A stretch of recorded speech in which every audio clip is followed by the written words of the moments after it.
बिस्मिल्लाहिर्रहमानिर्रहीम। अस्सलाम वालेकुम नाजरीन, जैसे कहते हैं ना कि पूरी चावलों की जो देग होती है उसमें चंद चावल चेक करने से पूरी देग का जायका मालूम पड़ जाता है कि इसका टेस्ट कैसा है।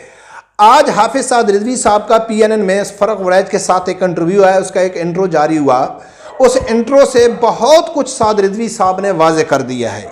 उसके ऊपर खुल के आदमी ये अंदाज़ा लगा सकता है, कोई मुश्किल नहीं है कि ये जो इंटरव्यू है हाफिज साद रिजवी का साहब का बहुत ज़बरदस्त, सबसे बेहतरीन इंटरव्यू होने वाला है। बेहतरीन किस्म के सवाल किए गए और इस इंटरव्यू में हाफिज साद रिजवी साहब ने अपने मुखालफिन को खुल के पैगाम दे दिया, वाजे कर दिया उनके सामने कि हम क्या हैं, और साथ साथ अपने कारकुनों को भी वाजे कर दिया है कि मैं कौन हूं।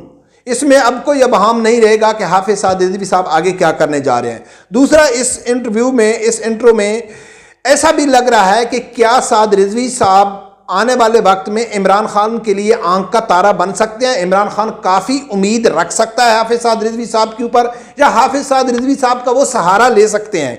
ये सब चीज़ों के ऊपर बातें करेंगे। उससे मैं चाहता हूँ सबसे पहले वो इंट्रो सुनो, फिर आगे जाके उसके ऊपर तफसीली बात करते हैं। कोर्ट में पेश हुए थे तो कड़ियाँ लगी हुई थी, लेकिन वो जज साहिबान ने खुलवा दी। मेरी मूवमेंट में तो फिर हथकड़ियाँ पीछे भी और आगे भी, दोनों तरीकों से। इतनी सख्ती की उम्मीद और इतनी जेल में और इतना जो कुछ एक सलूक किया गया, यानी कि एक कैदी के साथ, मुझे तो ये लगता है इंडियंस भी बंद होते, उनके साथ ऐसा नहीं होता। जनरल बाजवा साहब ने आपसे भी तक मुतालबा किया था आपके यहाँ पर हाथ रख के, वो क्या मुतालबा था? अगर हुकूमत अपने वक्त से आगे गई तो फिर हम बताएंगे इलेक्शन कैसे करवाते हैं। यानी आपकी एस्टेब्लिशमेंट के साथ ताल्लुकात अच्छे नहीं है? भाई ताल्लुकात अच्छे होने का मतलब ये है कि रोज रोटियां खाओ। जनरल फैज साहब ने कहा कि हम आपको फोन के रख देंगे, वो वाकया क्या हुआ? डराने के लिए तो कोई अंदर के भी जो सरकारी लोग थे वो कहते थे आपके भाई को भी शहीद कर दिए। नाज़रीन, यकीनन इसके ऊपर खोल के तो आदमी तब बात करेगा जब हाफिज साद रिजवी साहब का इंटरव्यू आएगा, लेकिन इसमें दो बातें जो हाफिज साद रिजवी साहब ने की हैं वो बहुत ज़बरदस्त की हैं, जिससे बहुत कुछ वाजे क्लियर हो जाता है। उसके ऊपर बात करना बहुत ज़रूरी है। एक, हाफिज साद रिजवी साहब ने कहा है कि अगर इलेक्शन वक्त से फिर देखते हैं वो कैसे इलेक्शन डिले करते हैं, यानी कि उसने वाजे कह दिया है कि अक्टूबर से आगे हम इलेक्शन को नहीं जाने देंगे, यानी कि फिर रोडों पर आएंगे। इसके ऊपर बात करेंगे, इससे इमरान खान को क्या फ़ायदा पहुँचने वाला है इनडायरेक्ट। और उसके बाद जो हाफिज साद रिजवी साहब ने कहा है कि जेल के अंदर जो इसके साथ सलूक किया गया, और ख़ासकर उसने कहा है कि जेल के अंदर मुझे ये कहा गया कि आपका जो भाई अंस रिजवी है उसको भी शहीद कर दिया गया है।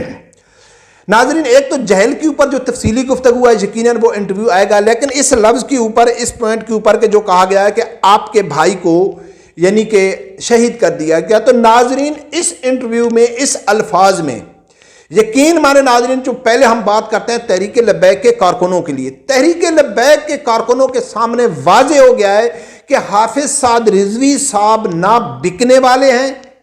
उसके बिकने की मैं वीडियो आगे आप लोगों के सामने रखूंगा कि शेख रशीद ने क्या कहा है। अच्छा, ऐसा करते हैं, पहले सुनो शेख रशीद ने बिकने के हवाले से, हाफिज साद रिजवी साहब को खरीदने के हवाले से क्या इंकशाफ किया है वो सुनो, फिर आगे बात करते हैं। तो TLP वालों से ख्वाहिश का इज़हार किया था कि आप इमरान खान से मिलें अगले इलेक्शन में।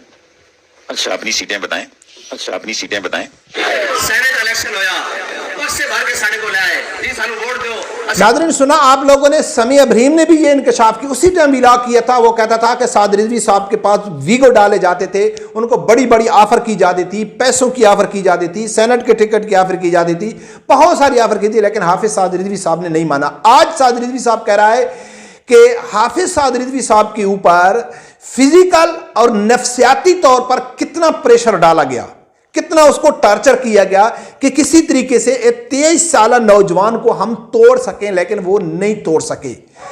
इमरान खान ने तस्लीम किया है कि हमने हर मुमकिन कोशिश की इनके साथ कंप्रोमाइज करने की। अब शेख रशीद कहता है कि हमने कहा है जाओ इमरान खान को मिलो, आप इलेक्शन के बारे में हमसे बात करो, आपकी कौन सी सीटें चाहिए। और ये भी साद रिजवी साहब कहा गया है कि आपके कारकुनों को शहीद कर दिया गया है, आपने के भाई को शहीद कर दिया गया है। फिर ये सब हरबे जब इस्तेमाल किए गए तो उसके बाद चैनल के ऊपर झूठा खत लहराया गया, झूठा खत यानी कि ब्रेकिंग के न्यूज़ पे चलाया गया कि हाफिज साद रिजवी साहब ने कहा है कि जाओ आप जितने भी बैठे हो ये धरने ख़त्म करो, एहतजाज ख़त्म करो और अपने घरों में जाओ। लेकिन कारकुनों ने धरना ख़त्म नहीं किया, एहतजाज ख़त्म नहीं किया, कि कारकुनों को अच्छी तरह मालूम था कि जो हमारा लीडर है वो यू टर्न लेने वाला नहीं है, वो बेशरम नहीं है, वो बेगैरत नहीं है, वो मगरिब का गुलाम नहीं है, वो मफाद परस्त नहीं है। हमारा लीडर जब तक आके हमको नहीं कहेगा हम नहीं जाएंगे। तो कारकुनों ने भी एतमाद का एंड कर दिया हाफिज साद रिजवी साहब के ऊपर कि हम नहीं जाने वाले हाफिज साद रिजवी साहब के ऊपर, हम ये उम्मीद रख भी नहीं सकते। और हाफिज साद रिजवी साहब यकीन कर जितना मुश्किल उसने वक्त गुजारा कि उनको यह कहा गया कि आपके लोग भाग गए, उनको मार दिया गया, आपके भाई को शहीद कर दिया गया, लेकिन हाफिज साद रिजवी साहब साबित कदम रहे, उसको खरीदने की कोशिश की गई।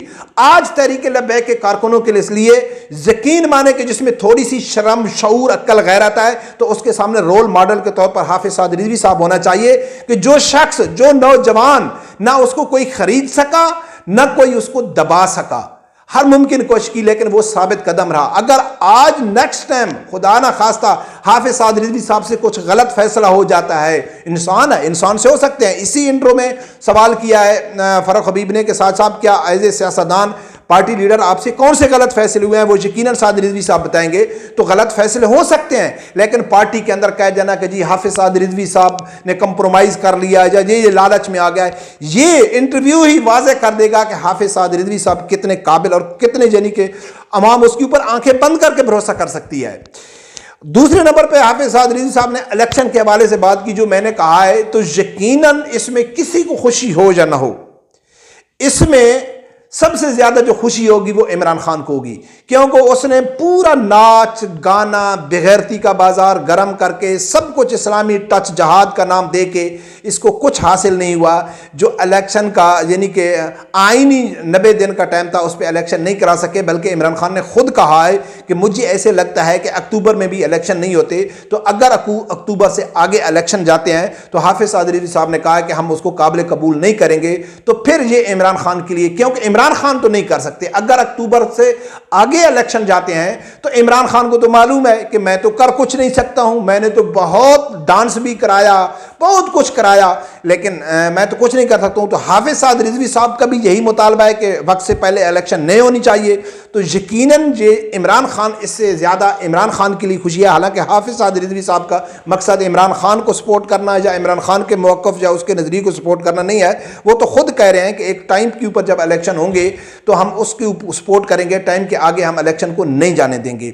तो नाजरीन यकीनन जो हाफिज साद रिजवी साहब का शाम को बड़ी शिद्दत से इंतजार रहेगा उस इंटरव्यू का जो फरूख वड़ैच के साथ है, लेकिन इस इंट्रो से हाफिज साद रिजवी साहब ने बहुत कुछ वाज़े कर दिया, अपने मुखालफिन को भी, अपने कारकुनों को भी बता दिया है कि मैं क्या हूं। और यकीनन मैं ये समझता हूं कि ये हाफिज साद रिजवी साहब का सब इंटरव्यूओं से सबसे बेहतरीन इंटरव्यू होगा। और ये जो फरूख वड़ैच है इसने भी जो क्वेश्चन किए हैं बहुत ज़बरदस्त क्वेश्चन किए हैं, और हमें उम्मीद है पहले इंटरव्यू को मद्देनज़र रखते हुए कि जितना भी सख्त और जितना भी ज़बरदस्त सवाल हाफिज साद रिजवी साहब के ऊपर किया जाता है तो उसका जवाब उससे कहीं ज़्यादा ज़बरदस्त होता है। तो शाम तक इंशाल्लाह ज़िंदगी रही तो देखें वो इंटरव्यू होता है, फिर उसके ऊपर तो रब परवरदिगार से यही दुआ है कि अल्लाह ताला मेरे समेत हर आदमी को हक सच सुनने की और उसके साथ खड़े होने की तौफीक अता फरमाए। अल्लाह।